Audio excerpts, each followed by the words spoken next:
Good morning, afternoon, and evening all. This is Yorkie with F1 2013's in-depth track guide series.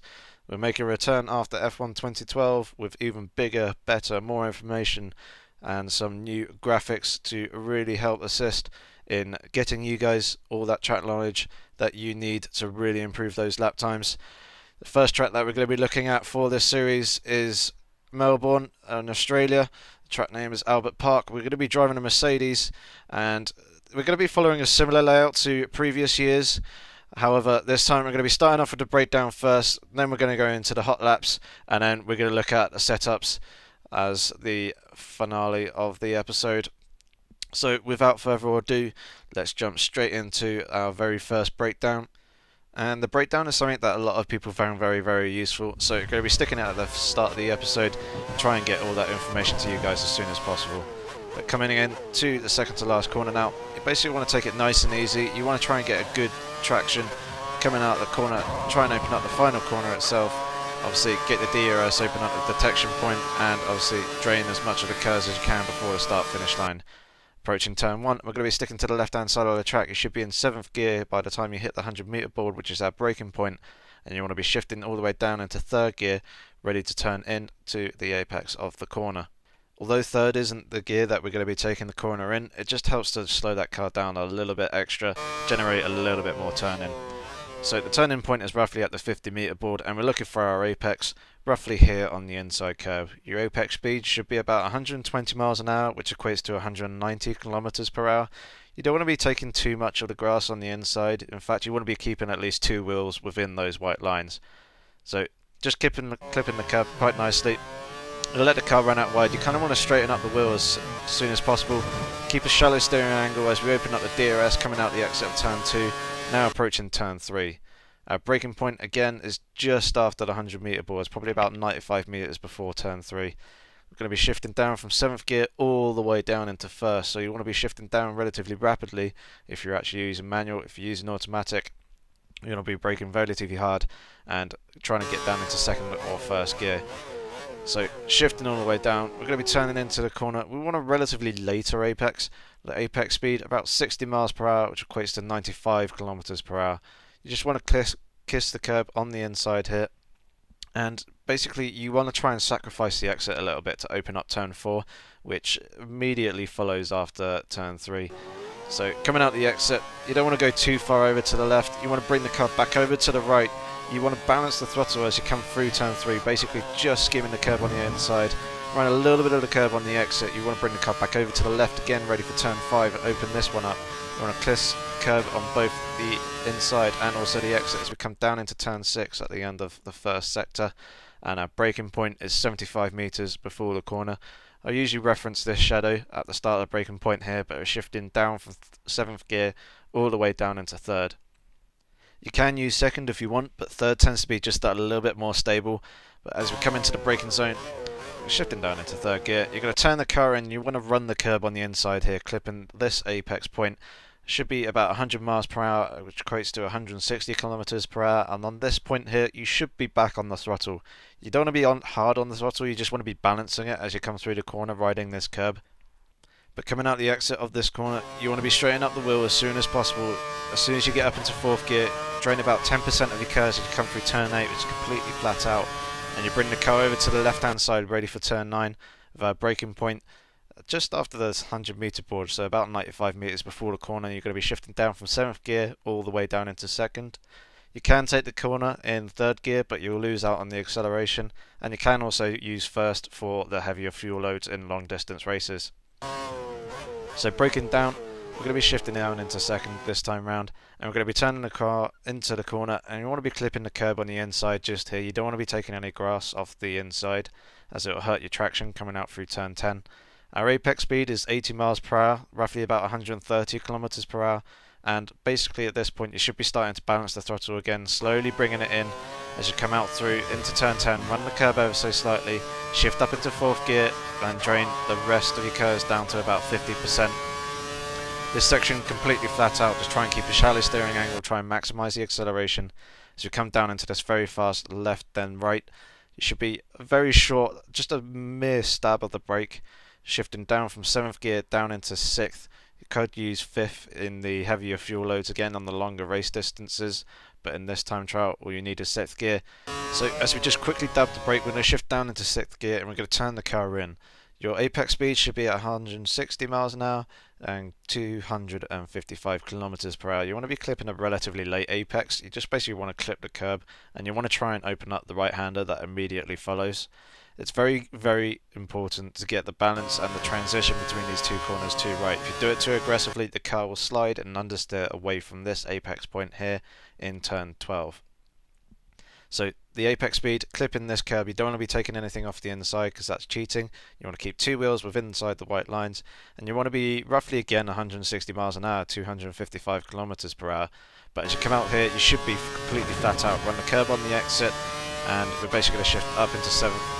Keep it completely flat still as we come now down into the very last section of the track. And our braking point is about 175, 180 meters before the corner. You reference in this shadow at the start point here. It's going to be 7th gear all the way down into 2nd. And once again, 2nd isn't necessarily the gear that we're going to be taking the corner in. I prefer using 3rd. It's just to help generate that extra little bit of turning. And as we come through, as you see, just shifting up into 3rd just before the apex point, which is a relatively late apex. It's just after the curve finishes, and you can just about get away with skipping across the grass ever so slightly here. But again, keep those two wheels within inside the white lines at all times. Apex speed 100 miles per hour, 160 kilometers per hour. So coming out through, you want to be relatively aggressive on the accelerator, run the curb on the exit. And as we come now into turn 14, you basically want to be aiming to just clip the curb on the inside. You're basically going to come off the throttle from 100% acceleration off to about 70. You're basically just going to balance there throughout the duration of the corner. It should be about 140 miles per hour, which is 225 kilometers per hour. And as you come out, you basically just want to try and keep the balance there all the way through the duration of the corner, try and be as smooth as possible. And then we're going to bring the car back over to the right hand side of the track, ready for the penultimate corner. Should be shifting down from 6th gear all the way down into 1st. The braking zone starts about 80-75 meters before the apex, and you're going to be braking hard, and you're going to shift all the way down. And as we do so, we're going to turn the car in, and you want to try and keep it very nice and smooth coming through here. It's very easy to be overly aggressive and running a little bit too deep. You want to be clipping the curb on the inside here. Should be about 60 miles per hour, 95 kilometers per hour. And just basically, as you come out, be patient on the throttle. Let the car run out wide, but not too far. You want to try and straighten up that wheel as soon as possible. And you want to bring the car back over to the left and bring it back over to the right again onto the inside of the corner of the final turn. You basically clip the curb, run the curb on the exit, get the DRS open as soon as you get that detection point, and of course drain the rest of the curves down to the start-finish line to complete your lap of Melbourne. So that's the breakdown, and we're now going to move on to the hot lap, which I'm going to turn up ever so slightly, so pay attention to the throttle and of course enjoy the lap in real time.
So that is the hot lap of Melbourne, and we're now going to do something new for the 2013 in-depth track guides, which is take a look at the wet lap. Something that I missed out last year, and something that I did want to do.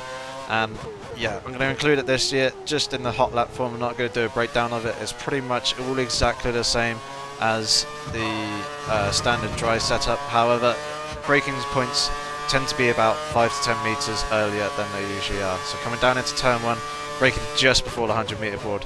Again, third gear, balance the throttle, coming out through the exit as we come through turn 2, and of course no DRS. So we're coming now down into turn 3. Again, just before the 100-meter board, braking down into first gear. You want to be very patient on the throttle. Balance it coming through turn 3, not quite full throttle. Now we're hard on the accelerator as we come through turn 5, completely flat out still. And we're coming down towards turn 6. And again, braking about 80-90 meters before the corner. Balance the throttle, try not to get too much oversteer coming on the exit. And we're not going to use any curves through turn 8. We're going to save it for turn 10. And again, being smooth through turn 9, turn 10, come out, balance the throttle again. It should be hard at this point. Now we're going to drain down to 50% of our curves as we come down towards turn 11 and 12. Again, I'm going to be shifting down into 6th gear, and we're basically just going to hold the throttle all the way through, and we're going to take that nice and smoothly. So we come now down into turn 13. Again, shifted down into 2nd gear, taking a little bit too much grass on the inside there, and again balancing the throttle all the way through turn 14, turn 15 now, braking earlier than before, getting it down into 1st gear, being very patient on the throttle, not quite full throttle through the final corner, should be balancing it around about 70% as you come through, out the exit, drain the rest of the curves down to the start finish line, and that's a lap of a very wet Melbourne. So now to finish off, we're going to take a look at the setups that I've been using for this hot lap, starting off with the dry setup, and then we're going to follow with the wet setup. For the dry, with our aero, we're going to be using a 3-2, 3 on the front, 2 on the rear. Braking 49% to 51% with high and then standard brake sizes. Balance should be 8 on the front, 9 on the rear. And then suspension, we've got 1-1 on front and ride height and also rear, and then 9-10 for front and rear stiffness. Our gear ratios are as follows, all in miles per hour unfortunately, and then for camber you're using all the way to the left, 1 off, and then the 2 toes left as standard. So for the wet, it's pretty much exactly the same. 3-2 on the aero, 49 high standard. For the braking, balance is equal 8-8 this time round, just to give it a little bit more stability to the rear. 1-1 and ride height, 8-9, notched down ever so slightly. Gear ratios are pretty much flat from 88 miles per hour all the way down again, and then our camber and toe are pretty much exactly the same as the dry. These setups are mainly aimed for the shorter sprint races and hot laps. You could probably get away with this setup at 25%. Any longer than that, you may struggle with tyre wear depending on what assist you use and whether you're using a paddle or a wheel. So please, if you do enjoy doing a 50% or 100% race, take these setups as a pinch of salt. Feel free to use them as a base sort of thing to go off, and then adjust it ever so slightly depending on how aggressive you want to be with your setup. But this is what I've been using in F1 2012. I carried it over to 2013. I haven't had too many problems with the longer race distances as of yet, but I haven't done as many as I'd like to. I haven't really had the time.